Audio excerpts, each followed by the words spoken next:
Apa yang mendorong para remaja sehingga bertindak ceroboh sengaja tawuran demi viral di media sosial? Kami akan bahas bersama pemerhati anak Seto Mulyadi atau Kak Seto dan Kapolsek Palmerah Kompol Supriyanto. Kami ke Kapolsek Palmerah terlebih dahulu, Pak Kompol Supriyanto. Selamat sore. Selamat sore, Assalamualaikum warahmatullahi wabarakatuh. Waalaikumsalam warahmatullahi wabarakatuh. Pak, terkait kejadian yang di Palmerah, apakah betul remaja ini tawuran hanya karena ingin viral begitu? Jadi begini, jadi memang ini tawuran ini sudah berjalan lama sebelum saya jadi Kapolsek. Tapi pas saat ini kita akan darah terus dan mereka masuk di IG, saling tantang menantang di IG. Jadi mereka selalu janji mereka mau ketemu di mana. Nah, kalau di wilayah Palmerah ini yang paling sering di Pasar Gili dan di Jalan Mawar. Mereka selain janji, mereka ketemu situ, pernah ketemu. Setelah ketemu, mereka begitu tawuran diviralkan. Mereka tidak lama, hanya 5 menit langsung selesai gitu. Nah, kita sudah waktu itu sudah pernah menangkap, dari 2 kelompok kita tangkap.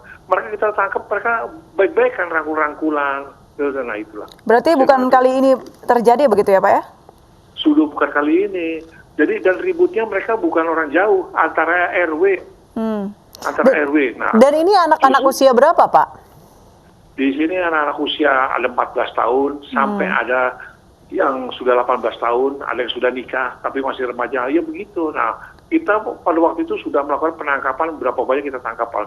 Yang melukai kita tangkap, kita penjarakan sampai divonis, dan sampai sekarang pun masih ada yang masih ditahan di sini sampai nunggu sidang itu. Nah, itu. Pak, apakah tapi mereka tidak ada jerahnya gitu, Pak. Baik, apakah tawuran ini ada indikasi settingan begitu, Pak? Nah, sampai situ kami belum tahu, tapi begitu kami tangkap, kita buka handphonenya, mereka ada Instagram, janji, mereka mau ketemu di mana, mau ketemu. Jadi ini tawurannya janjian ya Pak ya, bukan karena tersulut satu dan lain hal gitu ya? Iya, mereka janjian. Mereka saling kenal, semuanya saling kenal. Gitu. Saya juga bingung juga ini. Nah, disinilah butuh peran orang tua, lingkungan, RT, RW. Nah, yang semua herannya lagi apabila terjadi tawuran. Dari tokoh masyarakat RW pun mereka nggak ada yang keluar. Kami sudah panggil, tolong Pak bantu saya, bantu saya.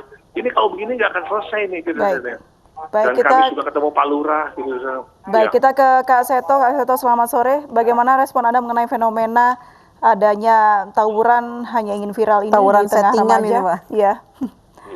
Iya, baik. Assalamualaikum warahmatullahi wabarakatuh. Waalaikumsalam. Selamat sore Mbak Anissa, Mbak April, dan juga Bapak Kompol Supriyanto.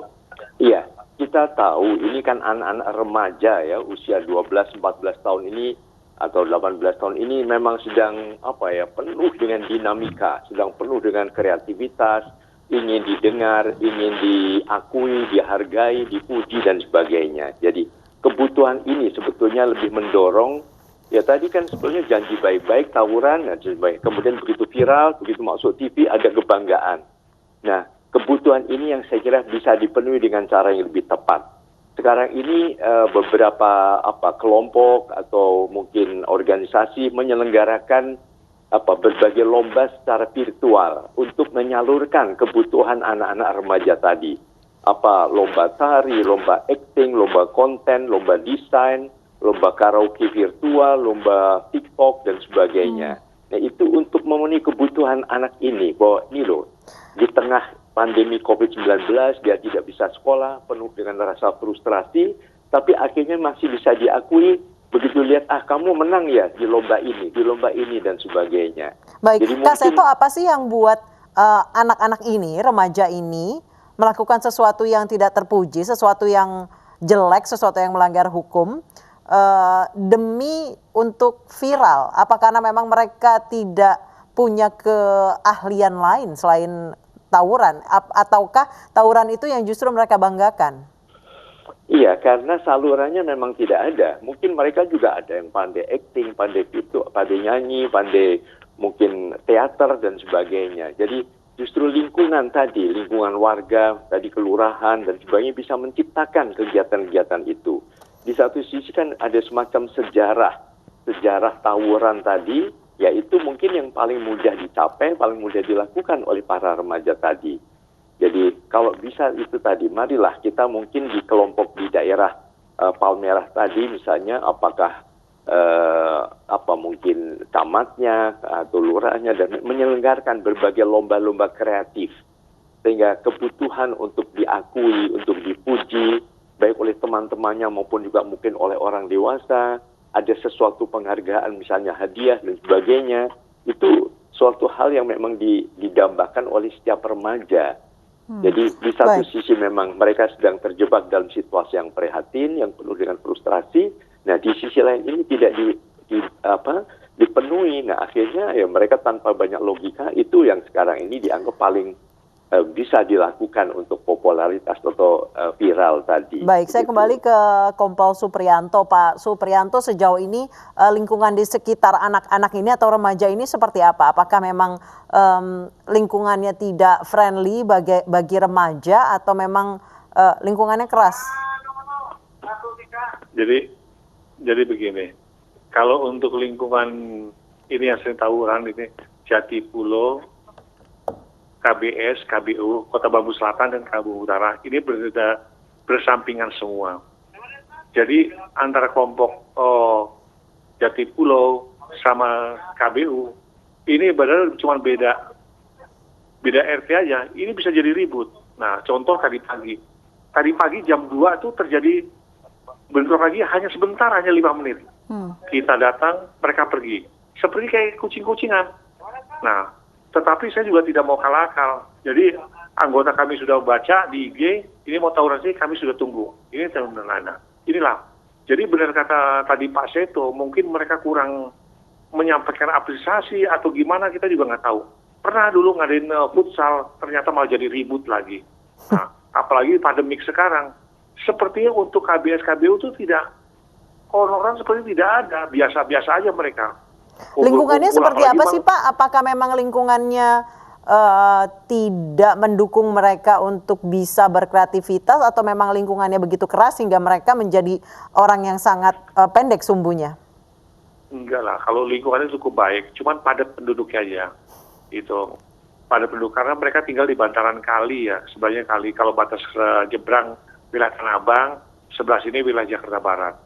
Itu. Baik, itu sudah aja. ada koordinasi dengan RT RW setempat atau Karang Taruna setempat mungkin Pak mengenai hal ini? Ibu, kita sudah berulang kali kita panggil Pak Lurah, kita kumpul gitu. Tapi kumpul di masjid sampai gitu, tetap nggak ada solusinya. Gitu. Kadang-kadang kami pun sampaikan sampai anggota. Malam Minggu, malam Sabtu kami ekstra, kami begadang, kita tidur di sana semuanya. Bawa mobil patroli. Kalau ada mobil patroli, mereka aman, tidak ada apa-apa. Tapi alhamdulillah, sampai sekarang ini sudah mulai agak berkurang. Karena kita sering, saya sampaikan sama orang tuanya, kalau seumpamanya nanti kita laporin ke sekolah loh, kalau ini dia tawuran terus, saya bilang gitu. Dan rata-rata mereka anak-anak putus sekolah, mau gimana lagi. Rata-rata putus sekolah ya Pak? Orang tuanya, tanggapan orang tuanya ketika mereka ini ditangkap kemudian dikembalikan, tanggapan orang tuanya seperti apa Pak? Nah, orang tuanya menyampaikan, mereka dibilang hanya main sebentar di temennya, itu dekat-dekat situ aja. Alasan dari orang tuanya hingga mereka putus sekolah apa Pak? Nah, kembali lagi ke masalah ekonomi, kan karena ini padat penduduk, tinggal di petak-petak, Ibu. Oke. Jadi faktor ekonomi penyebab utamanya ya Pak? Mereka rata-rata kegiatannya apa Kak Seto Pak Supriyanto, jika mereka tidak sekolah? Yang mereka kadang-kadang kegiatannya itu kumpul-kumpul sama temennya, nongkrong-nongkrong, begitu aja. Sampai saya punya pikiran begini nih, apa gini kalau kita kasih pelatihan, belajar atau gimana supaya mereka tuh punya bekal nanti di hari tuanya nanti sebetulnya di remajanya. Baik, kembali ke Kak Seto, treatment apa yang bisa dilakukan kalau psikis atau fakta yang mereka punya seperti ini Kak Seto? Iya, saya mendukung salah satu tadi ide dari Bapak Supriyanto. Pertama memang harus ada semacam pelatihan, training, ada suatu penyaluran bahwa energi ini tidak terbuang sia-sia. Nah, energi diberikan suatu pelatihan apapun juga yang dia merasa bermanfaat. Apakah tadi di bidang seni, apa di bidang olahraga, atau di bidang keterampilan untuk misalnya terjun ke masalah penyelesaian masalah ekonomi begitu. Apa misalnya bisnis atau apa saja. Tapi memang harus ada upaya untuk membuang energi yang berlebihan dari para remaja itu. Ini karena memang penuh dengan rasa frustrasi kan, tadi putus sekolah, kemudian padat penduduknya, kemudian kesulitan ekonomi dan sebagainya. Jadi mau apa lagi? Nah ini yang mendorong agresivitas ini meledak menjadi suatu tindakan-tindakan yang ya semula mungkin hanya iseng-iseng, tetapi lama-lama memang akan menjurus ke arah berbahaya. Semula memang hanya 5 menit terus sudah, tapi takutnya nanti akan terus-menerus dan mengarah kepada tindakan kriminal yang lebih berdampak pada lingkungan masyarakat. Baik. Jadi perlu ada langkah konkret begitu, Mbak. Kak Seto, kalau dan mendengar dari Mbak informasi Anissa. dari Kompol Supriyanto, memang ini anak-anak yang bisa dibilang tidak diperhatikan oleh orang tuanya. Untuk membina anak-anak yang memang sejak kecil tidak menerima haknya sebagai anak, dan ketika mereka bertambah dewasa, remaja seperti ini butuh pengakuan dan lain sebagainya. Itu bagaimana treatmentnya, Kak Seto? Ya, ibaratnya melindungi anak, mendidik anak perlu orang sekampung.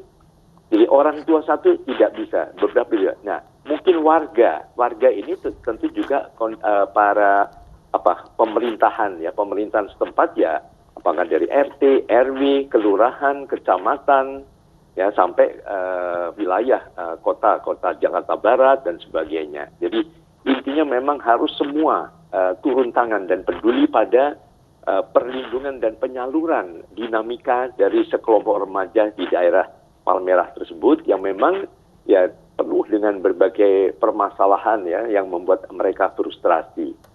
Jadi tadi pelatihan apapun juga mau dilakukan dan setelah itu bisa dilombakan. Jadi ada perasaan berguna dan berharga, itu yang harus ditumbuhkan. Baik, terima kasih Kak Seto, terima kasih juga Kompol Supriyanto. Semoga lekas ketemu solusinya untuk menangani remaja-remaja seperti ini.